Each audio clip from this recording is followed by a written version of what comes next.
एक बार एक राजा ने निर्णय लिया कि वह प्रतिदिन 100 अंधे लोगों को खीर खिलाएगा ताकि वे तृप्त हों और उसका नाम धर्मात्मा के रूप में प्रसिद्ध हो।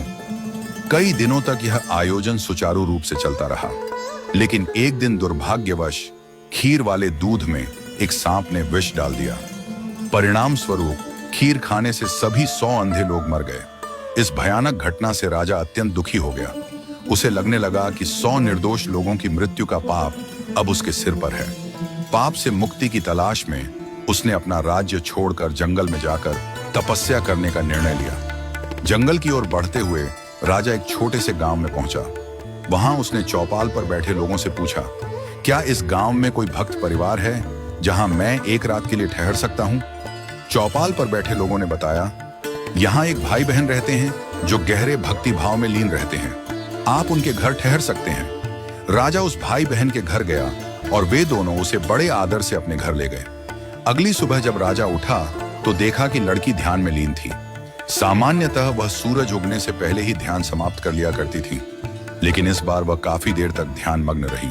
जब लड़की ध्यान से उठी तो उसके भाई ने कहा, बहन, आज तू इतनी देर तक ध्यान में क्यों रही? हमारे घर एक मेहमान आया है, उसे जल्दी जाना है। तुम्हें ध्यान से जल्दी उठ जाना चाहिए था। लड़की ने जवाब दिया, भैया, ऊपर धर्मराज एक उलझन में थे। उन्हें एक कठिन फैसला लेना था, इसलिए मैं देर तक ध्यान में रुकी रही ताकि वह निर्णय सुन सकूं। भाई ने जिज्ञासा पूर्वक पूछा, ऐसा क्या मामला था? लड़की ने बताया, फलां राज्य का राजा 100 अंधे लोगों को खीर खिलाता था, लेकिन एक दिन खीर जहरीली हो गई और वे सभी मर गए। धर्मराज उलझन में थे कि इस पाप का दोष किसे दिया जाए, राजा को, सांप को या रसोइये को जिसने दूध को खुला छोड़ दिया। राजा, जो यह सब सुन रहा था, उत्सुक हो उठा। यह मामला तो सीधे उससे जुड़ा हुआ था। उसने लड़की से पूछा, तो क्या फैसला हुआ? लड़की ने कहा, अब तक कोई फैसला नहीं हो पाया था। राजा ने अनुरोध किया, क्या मैं एक और रात यहां रुक सकता हूं? भाई बहन ने सहर्ष अनुमति दे दी।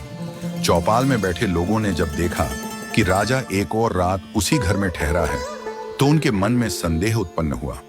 वे बातें बनाने लगे, ये राजा भक्ति का दिखावा कर रहा है। निश्चित रूप से उसकी नीयत लड़की को देखकर खराब हो गई है। अब वह लड़की के साथ भाग जाएगा या फिर यहीं ठहरा रहेगा। अगली सुबह लड़की फिर से ध्यान में बैठी और इस बार समय पर उठ गई। राजा ने तत्परता से पूछा, अब बताओ, अंधे व्यक्तियों की हत्या का पाप किसे लगा?